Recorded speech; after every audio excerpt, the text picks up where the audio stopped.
Kenneth here from HDB Upgrading Strategies, and welcome back to my Facebook Live, right? And today is actually my live episode 2929, right?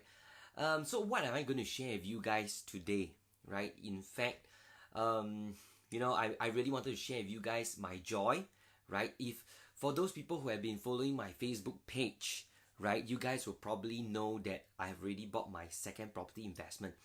And this time, I bought the second property investment under my wife's name, right? So that's why I wanted to share with you guys today a little bit about, my journey from, moving forward from just a HDB flat to owning two private properties. And also, one of the most important one I'm going to share with you guys is two important factors, right? Why I bought this investment. Right, so for those who have been following my Facebook page, right, you guys probably know that which property I actually bought, right? For those who probably they are not sure, so which property I bought, I actually bought this property, right? This is Avenue South, right? Avenue South Residences, right? So where is it? Where is this place? This place is actually at the Silat Avenue, very close proximity to, just probably 5 minutes drive away to this VivoCity, right? And I love the location, right? But before I share with you guys the two important factors why I choose this investment, I just want to touch a little bit about my journey, right? So that for those people who have been following my page, probably I think that you can also understand where I'm coming from. At the end of the day, if you choose to invest or if you choose to move forward from a HDB to upgrade to a private property, is really up to you.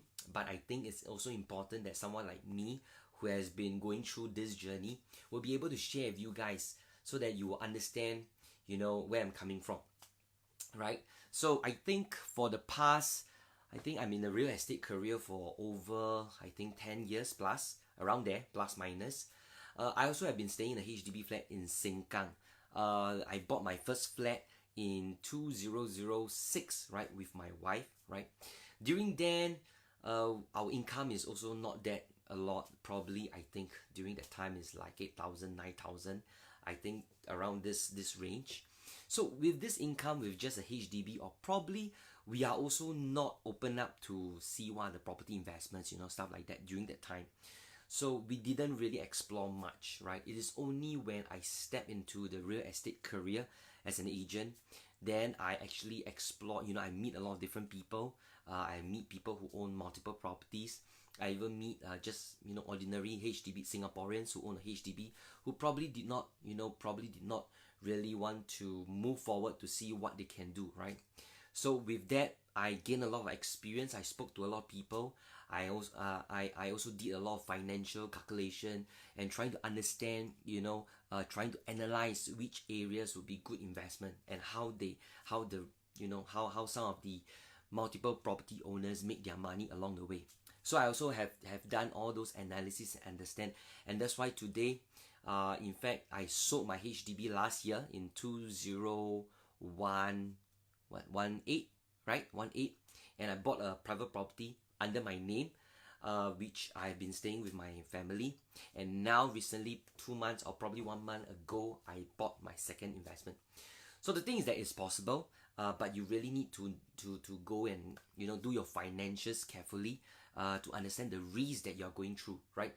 If it is risky, in this video I'm going to share with you guys, if let's say you think that doing all these numbers is really very risky, then please do not proceed, because at the end of the day, numbers are the financial figures are the one that says everything, right? If you are able to proceed, then you proceed. If you're not able to proceed, then I think by all means, please don't do so, because at the end of the day, family happiness is also something that I think is important as well. Right, if you really want to know how to do the numbers, calculate the financial figures, I actually have a video in my YouTube channel. I actually break it down everything from the numbers so that you can also go and view it and understand and probably just work out by yourself as well. I hope the video works so that you will understand, right? So with that, today I will proceed, we'll touch on two very important factors why I choose this investment. Now for those who are streaming in to view my this Facebook Live, once again this is Facebook Live episode 2929. And which investment I bought, I actually bought in this property. This is called Avenue South Residence. And I actually bought a one bedder, right? Surprising, is it? Of all the so many unit types, I bought a one bedder.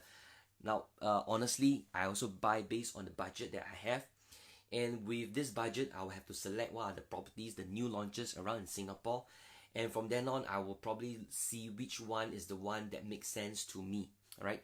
For example, with a budget of 800 plus thousand, I probably can buy somewhere in the east area, somewhere in Punggol area, stuff like that. I can probably get a two bedder or three bedder, right? But I did not. I rather choose the city area because I'm buying a one bedder, right? So what are the two important factors that I chose this investment? Now, the very first thing I think is extremely important is this, right? If I can draw factors why I choose my investment. Investment.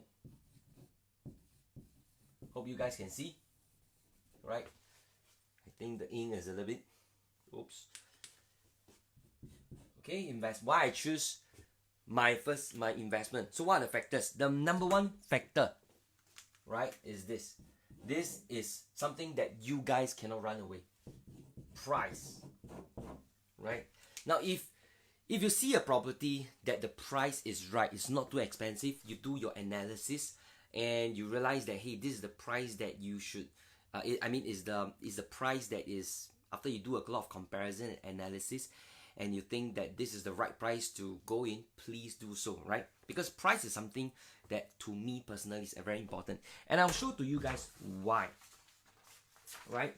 Now, first of all, I want to show you guys a little bit about the location where I bought. I hope this video you guys can see much clearer. Now, this is actually Avenue South. Avenue South, can you see? This is Avenue South, right? I already circle it here. Now, there are other properties here as well. Can you see another circle? There is Sporty Woods Residences, there's Sporty Woods Suites, there is this Sporty Woods, and another one is Sky Everton, right? In this area, right, if you really see, you can do the analysis. The one bedder, anyway, I bought a one bedder just in case if you don't know, right? The one bedder, I probably showed to you, the price that I bought is around 800xx, right? 800xx, and the size is 474 square feet. Now, if you really do the numbers, I think the PSF is 18 something, right? 18xx PSF, right? And I bought around 800 plus.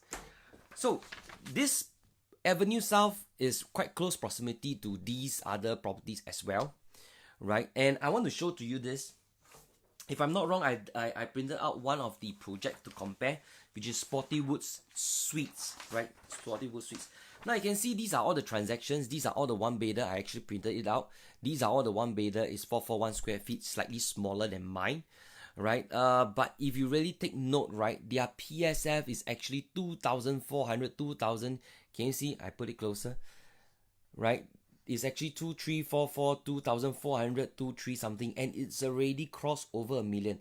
1.1 million, 1 million, 1.11 over $1 million. So if you really look at it,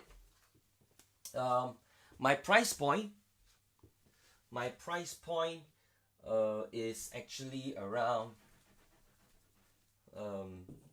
8xxk, right?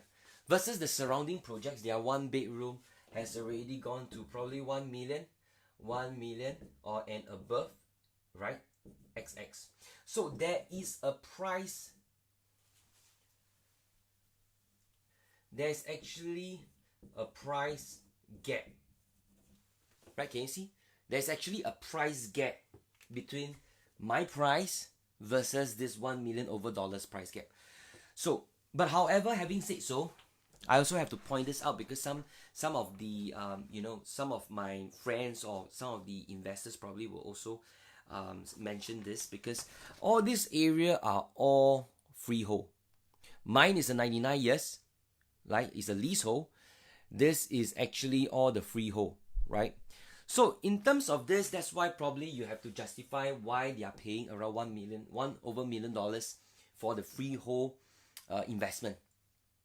But to me, I've done a lot of analysis before. Freehold, leasehold doesn't really matter to me. What is more important, I'm still looking in price. So if I can get it cheaper, which is 800 plus thousand, I'm probably going to be guaranteed a certain, can be a small range, but at least it's still some certain profit, right? That's why to me, it doesn't really matter freehold or leasehold, so long as I buy at the right price, right?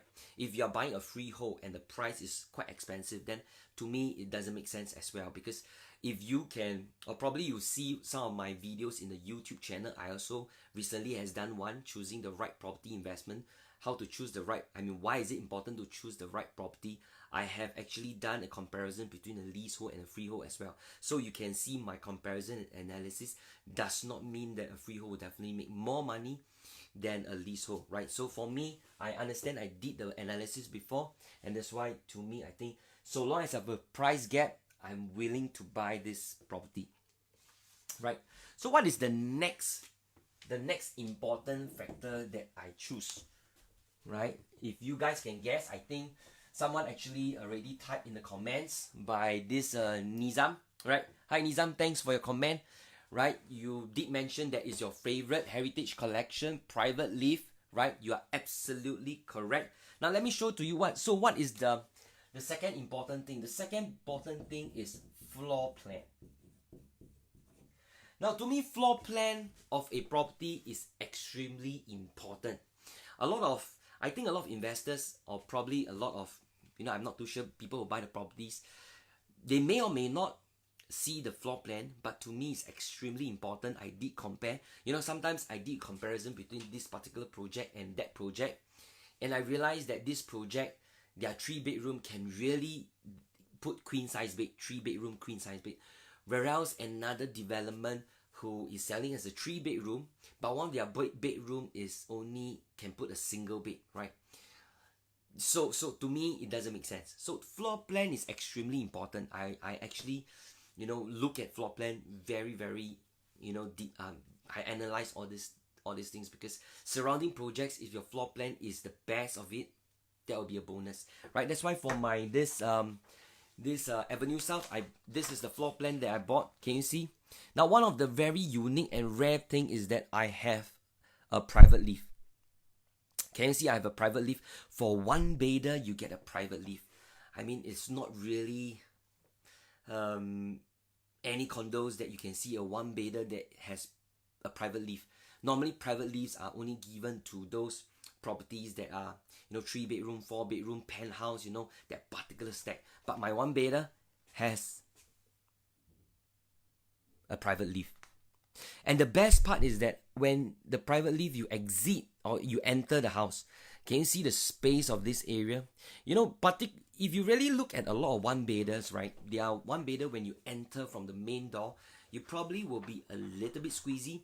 The side will have a kitchen, right, all the way straight. Then you go to your living room. But for this particular floor plan, you can see that once you enter, this area is really big and spacious. So it really gives a very comfortable kind of feel, which to me, this is important, because I'm getting something that it looks good, rare, and it has, from here you enter, this will be the master bedroom, and you have this cupboards that is really flush to it. So overall, if you ask me, I really love this floor plan, which is something that you don't really see in the one bedder around in other developments as well. That's why for me, I pay attention into these two. First is the price, second is the floor plan. Now for floor plan, I'll be also doing another video in my YouTube channel where I'll be doing some comparison and why some floor plans are really something that you should avoid, right? Which I will show you some of the examples as well. I will actually do up the video and I'll showcase in my YouTube channel, which I also inform you guys in my Facebook page as well. That's why today I want to touch on this too. This is the price, the number one factor. This is price. The second factor is floor plan, and because of these two, that's why these two factors which resulted me to choose my investment. Now, of course, there are other factors that I look at.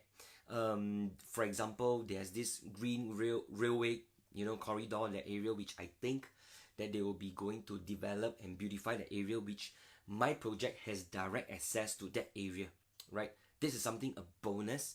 Now, another thing, why I invest is because I like the land size. This is big if you compare to other developments. Probably the freehold ones may not be as big as mine. So I like big developments as well, right? So these are some of the factors why I choose this investment. Right, with that, I hope you guys love this video. I'm not too sure if you guys have any other questions. If you have any other questions, you can actually PM me, right? Else, thank you so much for watching this video, for staying with me for 10 minutes. And with that, goodbye and good night. By the way, I'll be traveling holiday. If you guys have anything, you can just PM me through my page, and I will also answer your inquiries as well, right? Else, thank you so much. Good night.